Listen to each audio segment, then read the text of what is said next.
Il y a près de 2 ans, en 2022, les forces armées russes ont déployé des dizaines de milliers de soldats en Biélorussie. Un pays relativement petit d'environ 9 millions d'habitants, dont le gouvernement est un allié très proche du Kremlin et dont le territoire se trouve immédiatement à l'ouest de la Russie et au nord de l'Ukraine. La frontière sud de la Biélorussie avec l'Ukraine s'étend sur plus de 1000 km à travers un terrain en grande partie plat, ouvert et marécageux, et est stratégiquement placée à moins de 90 km de la capitale et de la plus grande ville de l'Ukraine, Kiev. Ces faits font de la Biélorussie un lieu stratégique vital pour les plans d'invasion de la Russie en Ukraine. Ainsi, après que la Biélorussie ait permis aux Russes d'accumuler environ 30 000 de leurs soldats à la frontière sud en février 2022, les Russes ont lancé leur attaque initiale de Blitzkrieg en traversant la frontière vers Kiev. Leur objectif était d'occuper et de conquérir rapidement la capitale ukrainienne, renverser le gouvernement de Volodymyr Zelensky et forcer une fin rapide de la guerre selon les termes de la Russie, ce qui aurait probablement impliqué l'établissement d'un gouvernement fantoche en Ukraine, accordant aux Russes leurs conquêtes territoriales souhaitées à l'Est. Mais bien sûr, les choses ne se sont pas passées ainsi. La résistance ukrainienne s'est révélée beaucoup plus farouche que ce que les Russes avaient anticipé, tandis que la logistique, la planification, l'équipement et le moral des Russes se sont révélés bien pires que ce qu'ils avaient initialement cru.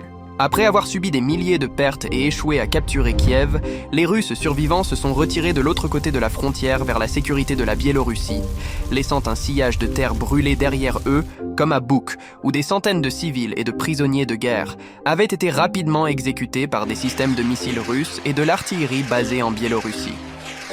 Cependant, les bombardements se sont poursuivis en Ukraine au cours des mois suivants, et il semble maintenant qu'une autre attaque russe depuis la Biélorussie contre Kiev puisse se préparer et arriver très bientôt.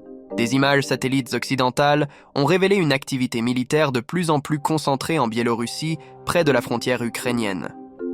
Selon les renseignements occidentaux, environ 20 000 soldats russes sont à nouveau entrés dans le pays et se masent dans le sud près de la frontière avec l'Ukraine. Les chemins de fer de Russie ont transporté du matériel militaire et des équipements à travers la Biélorussie, et de nouvelles routes sont en cours de construction à travers la forêt vers la frontière. Tous ces signes sont inquiétants et pourraient indiquer une deuxième attaque russe depuis la Biélorussie sur la capitale ukrainienne, près d'1 an après que la première tentative ait échoué. Il y a des craintes que cette fois-ci, l'armée biélorusse elle-même puisse se joindre aux Russes dans l'attaque. Mais si c'est vrai, pourquoi a-t-il fallu autant de temps à la Biélorussie, un allié nominal de la Russie, pour se joindre formellement aux Russes dans l'invasion de l'Ukraine? Pourquoi la Biélorussie a-t-elle continuellement accordé un passage sécurisé aux troupes russes à travers leur pays et l'accès à leurs bases pour attaquer l'Ukraine sans s'engager formellement avec leurs propres troupes à leur côté? Et pourquoi cela pourrait-il tout changer soudainement maintenant?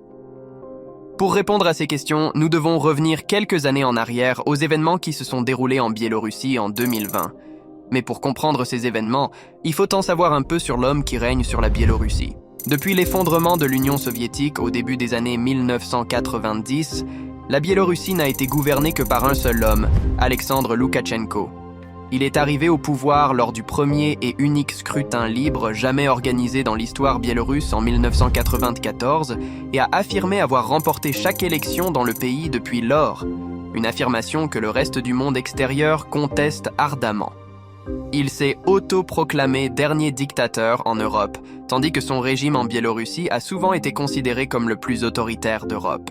Son idéologie et ses objectifs ont été de préserver efficacement la Biélorussie comme une version miniature survivante de l'Union soviétique.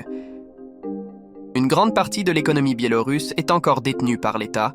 Le drapeau utilisé par son régime est essentiellement le même que celui de la République socialiste soviétique biélorusse, avec la seule modification significative étant la suppression du marteau et de la faucille. Le régime a mis de côté la langue biélorusse au profit du russe, les deux étant techniquement des langues officielles de l'État, mais en 2020, près de 90% des enfants biélorusses fréquentaient des écoles de langue russe, et le russe reste la langue dominante dans presque tous les aspects de la vie publique, en faisant de facto la langue du pays. Selon une étude du gouvernement biélorusse de 2009, seulement 12% de la population biélorusse utilise activement la langue biélorusse, tandis que la grande majorité utilise le russe. Le service de sécurité d'État biélorusse a même conservé son ancien nom et acronyme de l'époque soviétique, le célèbre KGB. La liberté de la presse et les libertés civiles y sont très restreintes, et insulter Loukachenko personnellement est passible d'une peine de prison pouvant aller jusqu'à 5 ans, tandis que critiquer le gouvernement biélorusse depuis l'extérieur du pays est punissable d'une peine de prison pouvant aller jusqu'à 2 ans. En 2021, Reporters sans frontières a classé la Biélorussie au 28e rang mondial en matière de liberté de la presse, près du bas de la liste de tous les pays du monde, à peu près au même niveau que l'Afghanistan contrôlé par les talibans. De plus, la Biélorussie est le dernier pays en Europe à continuer d'administrer la peine de mort pour des crimes le plus souvent punis par une seule balle dans la tête. Plus de 30 ans après l'effondrement de l'Union soviétique, la Biélorussie reste un bastion de l'autoritarisme de l'époque soviétique au cœur de l'Europe.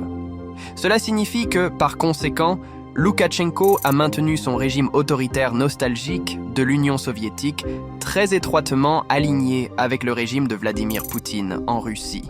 C'est pourquoi, en 1999, la Biélorussie et la Russie ont signé un traité qui a pour objectif initial d'unifier à nouveau la Russie et la Biélorussie en un seul nouvel État, comme un premier pas vers la reconstruction de l'Union soviétique.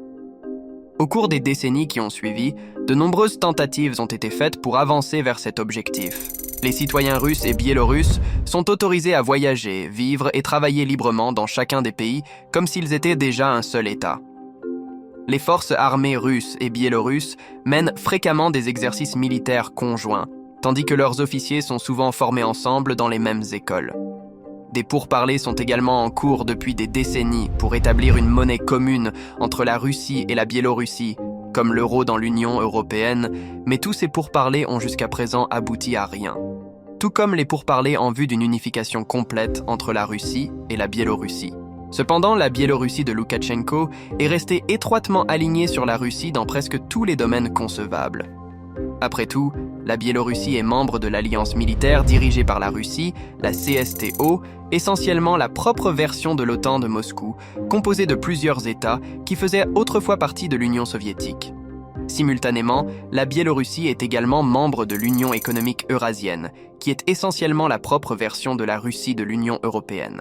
Ainsi, bien que la Biélorussie n'ait pas encore formellement rejoint la Russie dans un État vraiment unifié, la Biélorussie de Loukachenko est néanmoins extrêmement fidèle à la Russie et aux intérêts géopolitiques russes. La Russie aimerait idéalement garder Loukachenko à ses côtés, contrairement à l'Ukraine, qui a fini par s'éloigner de l'orbite de Moscou et se tourner vers l'Union européenne et l'OTAN. Mais cela ne signifie pas qu'il n'y a pas de fissure juste sous la surface en Biélorussie. Les observateurs occidentaux ont qualifié chaque élection dans le pays depuis celle de 1994 de truquée et frauduleuse, et à ce stade, tous ceux du pays âgés de 28 ans ou moins n'ont connu que Loukachenko comme leur leader et son régime autoritaire comme leur gouvernement. De plus, ils vivent directement à côté de 3 États membres de l'Union européenne. Ainsi, après que Loukachenko ait supposément remporté sa réélection en 2010, des manifestations ont éclaté contre lui, violemment réprimées par la police biélorusse. Des centaines de personnes ont été arrêtées, dont 7 des 9 opposants politiques de Loukachenko lors de l'élection, parmi lesquels Andrei Sanikov, qui avait reçu le plus de voix de tous les candidats de l'opposition et qui avait ensuite été détenu pendant 16 mois et torturé avant d'être gracié et libéré en 2012. Il a fui en exil à Londres presque immédiatement après sa libération, où il est resté depuis. Les élections présidentielles de 2015 ont été considérées de manière similaire comme frauduleuses. Loukachenko aurait supposément reçu plus de 84% des voix de tous les votes, mais il y avait moins de violence et d'arrestations massives que lors de l'élection précédente de 2010. Mais ensuite est venue l'élection de 2020, où le régime de Loukachenko, en place depuis 26 ans, a été presque renversé du pouvoir par des groupes d'opposition pro-occidentaux internes. Un scénario cauchemardesque complet pour le Kremlin s'il s'était réellement produit. Sviatlana Tsikhanouskaya est devenue le principal adversaire politique du régime de Loukachenko après que son mari, qui se présentait avant elle, ait été arrêté et empêché de se présenter légalement lui-même. Tsikhanouskaya s'est positionnée comme une pro-démocratie qui préconisait la libération de tous les prisonniers politiques de la Biélorussie et la résiliation du traité d'État d'union avec la Russie, ce qui aurait mis fin à toutes les discussions sur la possible unification complète de la Biélorussie avec la Russie. attendant pleinement à ce que l'élection de 2020 soit truquée comme toutes les précédentes, elle a exhorté ses partisans à utiliser leur smartphone pour prendre des photos de leurs bulletins de vote et à les télécharger tous dans une base de données. Ces photos pouvaient ensuite être comparées aux résultats officiels annoncés par le gouvernement biélorusse.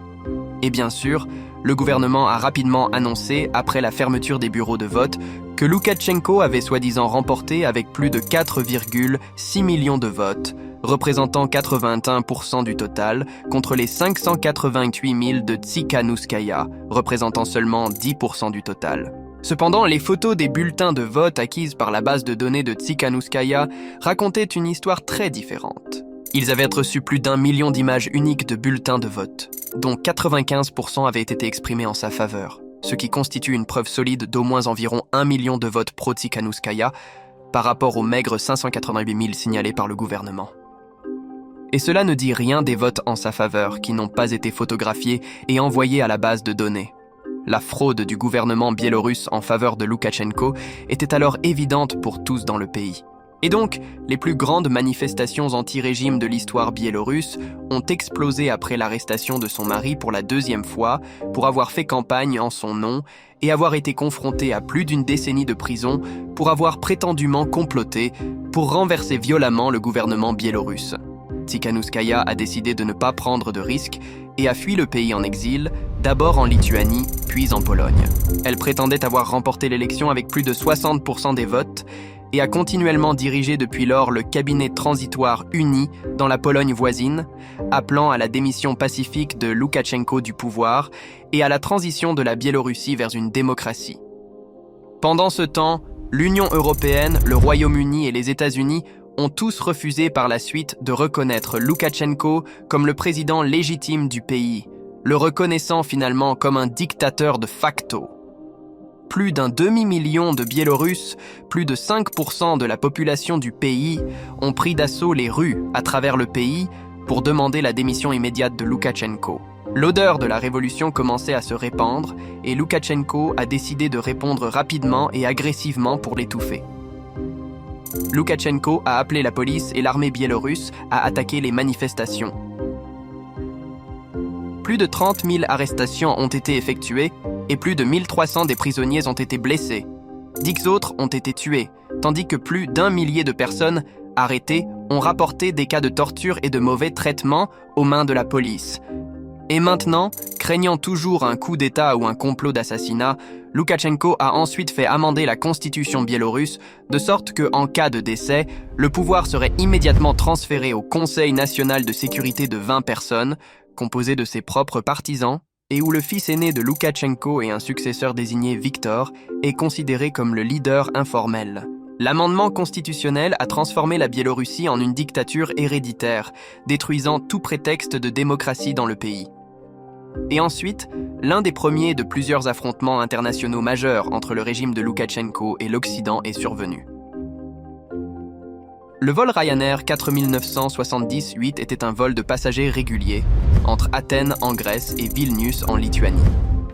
Avant d'atteindre Vilnius, le vol a survolé l'espace aérien biélorusse et le 23 mai 2021, les contrôleurs de la circulation aérienne biélorusse ont informé l'équipage du vol que le Hamas, une organisation palestinienne largement reconnue comme une organisation terroriste, avait placé une bombe à bord de l'avion qui exploserait si le vol traversait l'espace aérien lituanien.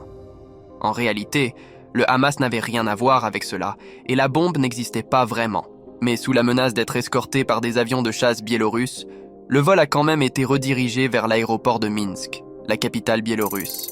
Une fois là-bas, la police biélorusse a rapidement embarqué dans l'avion et a arrêté un célèbre militant de l'opposition biélorusse et journaliste qui se trouvait à bord, Roman Protasevich, ainsi que sa petite amie qui a été condamnée à 6 ans de prison pour avoir prétendument incité à la haine sociale.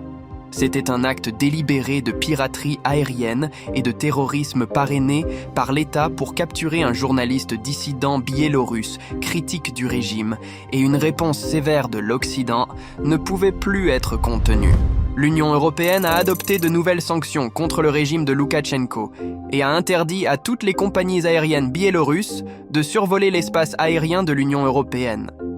Loukachenko a décidé de riposter en générant une autre crise fraîche en juillet 2021. Il a menacé de, je cite, « inonder l'UE de trafiquants d'êtres humains, de trafiquants de drogue et de migrants armés ». La compagnie aérienne d'État biélorusse, Belavia, a alors commencé à augmenter le nombre de connexions vers Minsk depuis des pays du Moyen-Orient comme l'Irak, la Syrie et la Turquie. Ces connexions ont également été accompagnées d'une campagne de propagande d'État promouvant le tourisme en Biélorussie et de garanties de passage sécurisé de la Biélorussie vers l'Allemagne, l'une des destinations finales les plus populaires pour les migrants du monde entier.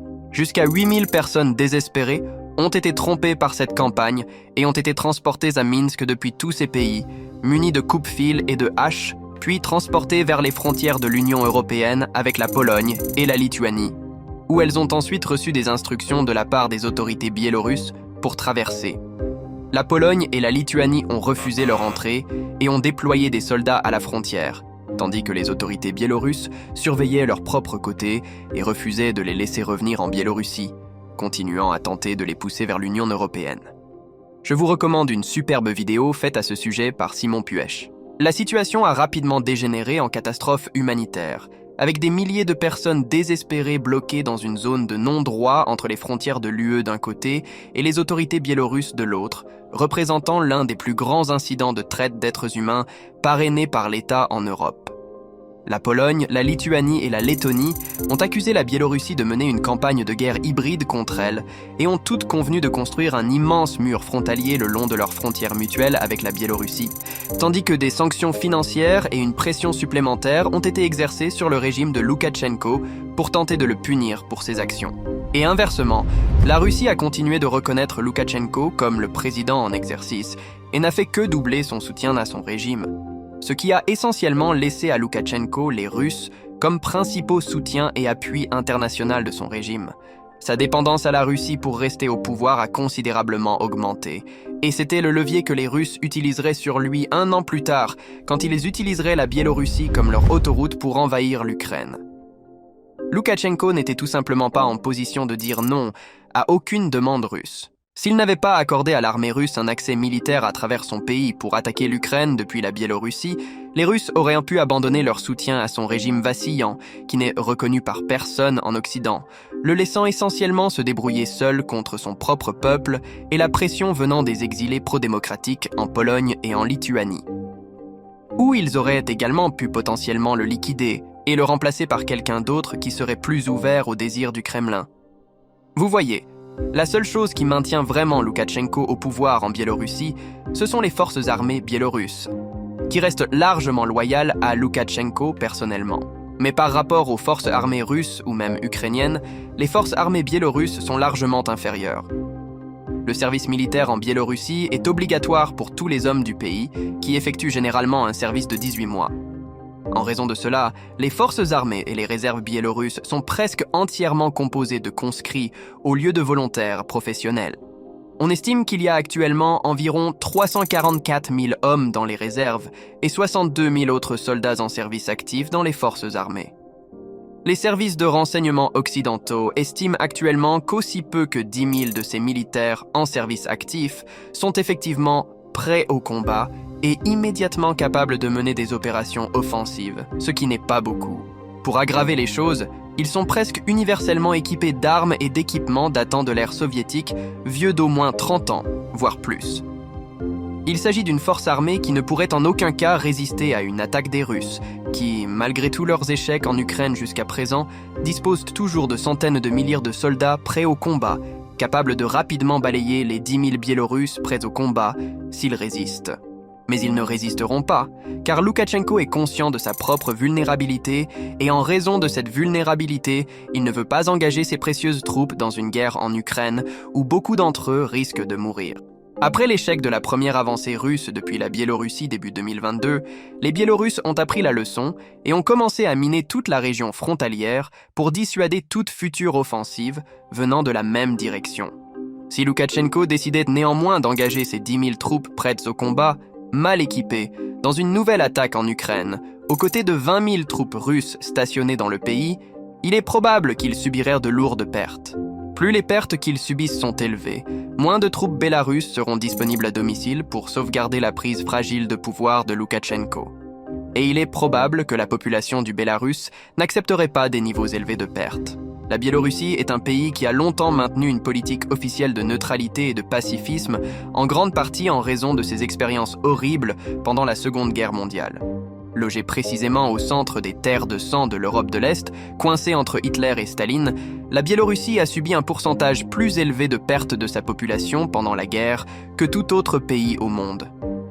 Environ un quart de tous les Biélorusses ont été anéantis en l'espace de 4 ans entre 1941 et 1945. Les civils biélorusses n'ont jamais voulu revivre les horreurs de la guerre. Par conséquent, le refus de Loukachenko depuis près d'1 an maintenant d'envoyer des troupes biélorusses combattre aux côtés des Russes en Ukraine lui a acheté une sorte de bonne volonté auprès de nombreux Biélorusses. Néanmoins, il y a eu une résistance notable des Biélorusses contre lui pour avoir simplement permis aux Russes d'utiliser leur pays pour attaquer l'Ukraine. Il y a eu au moins 80 incidents signalés depuis le début de la guerre. De braves partisans biélorusses sabotant les chemins de fer du pays pour empêcher le transport de troupes et d'équipements russes vers les lignes de front. Malgré la désignation de tels sabotages comme des actes de terrorisme passibles de la peine de mort par fusillade en cas de capture et de condamnation par le régime de Loukachenko, des centaines de Biélorusses ayant une expérience de combat pertinente ont également fait défection et ont rejoint les forces armées ukrainiennes dans leur lutte, beaucoup estimant que la lutte de l'Ukraine contre l'autoritarisme de l'ère soviétique est également celle de la Biélorussie. Si l'Ukraine sort complètement victorieuse de la guerre et que Poutine perd son emprise sur le pouvoir et la Russie par conséquent, alors Loukachenko perdra son plus grand soutien et risque probablement de perdre son propre pouvoir également. Quoi qu'il en soit, il est probable que le sort de Loukachenko soit lié à celui de l'Ukraine. Et les volontaires biélorusses se battant pour l'Ukraine savent maintenant que si Loukachenko engage la majeure partie des forces armées biélorusses dans l'invasion, les Biélorusses se battront contre des Biélorusses sur le sol ukrainien et cela se retournera probablement catastrophiquement contre Loukachenko lui-même. Il semble illogique de la part de Loukachenko, sachant à quel point cela serait impopulaire et à quel point cela pourrait facilement déstabiliser tout son régime, d'envoyer quand même des troupes attaquer l'Ukraine aux côtés des Russes, surtout compte tenu du déroulement de la dernière attaque en 2022. C'est pourquoi certains s'attendent à ce que tout le mouvement des Russes en Biélorussie ne soit qu'une manœuvre pour forcer les Ukrainiens à rappeler des troupes précieuses du véritable front dans l'Est, à travers les bains d'Aube où les Russes concentreront la véritable offensive à venir, alors que leurs centaines de milliers de conscrits recrutés depuis septembre affluent progressivement vers les lignes de front. Aussi logique qu'une attaque de la Biélorussie dans le nord de l'Ukraine avec des troupes biélorusses puisse paraître, elle semblait également illogique en février 2022 pour les Russes d'envahir l'Ukraine. Loukachenko pourrait se retrouver avec peu d'autre choix que de suivre Moscou presque immédiatement. Avant même le début de la guerre en janvier 2022, Loukachenko a ordonné un autre référendum constitutionnel en Biélorussie, qui a eu lieu juste 3 jours après l'invasion russe de l'Ukraine, le 27 février. Le référendum a été approuvé et lui a permis de continuer à servir en tant que président du pays jusqu'en 2035, soit 12 ans de plus, date à laquelle il aura 81 ans. Si la guerre en Ukraine continue à empirer pour Poutine et les Russes, il pourrait finir par estimer qu'en tant que dernière tentative désespérée, il vaudrait la peine d'entraîner les petites et malheureuses forces armées bélarusses dans la guerre également, comme un dernier coup de dé. C'est une mauvaise idée et cela entraînerait presque certainement l'effondrement du régime de Loukachenko d'une manière ou d'une autre, que ce soit par un renversement des activistes pro-démocratie nationaux ou en étant finalement absorbé dans la Russie. Mais si Loukachenko se retrouve sans autre choix de Moscou, alors cela devient son seul choix. Et personne ne peut deviner vers où le chaos conduira la Biélorussie à partir de là. Bien que l'Union soviétique ait formellement cessé d'exister en 1991, son effondrement est encore en train de se produire sous nos yeux en 2023. Le sort de l'Europe de l'Est pour les générations à venir dépendra littéralement de ce qui se passera au cours des prochains mois. Presque partout, la stratégie de Vladimir Poutine visant à conquérir l'Ukraine et à contraindre l'Europe à détourner le regard est en train de s'effondrer en 2022. Les Russes ont artificiellement réduit leurs vastes livraisons de gaz naturel par pipeline vers l'Europe, qui sont normalement utilisées pour alimenter les industries européennes et chauffer les foyers européens tout au long de l'hiver. Le pari était qu'un hiver froid sans les approvisionnements russes en gaz naturel entraînerait le gel des ménages européens, ce qui entraînerait une hausse des prix du gaz naturel qui ruinerait les industries européennes qui dépendent généralement du gaz naturel bon marché comme principale matière première de nombreux produits. Si cela s'était produit, cela aurait presque certainement plongé l'Union européenne dans une profonde récession industrielle et aurait suscité des troubles intérieurs contre le soutien continu à l'Ukraine dans la guerre. Mais ce n'est pas du tout ce qui se passe.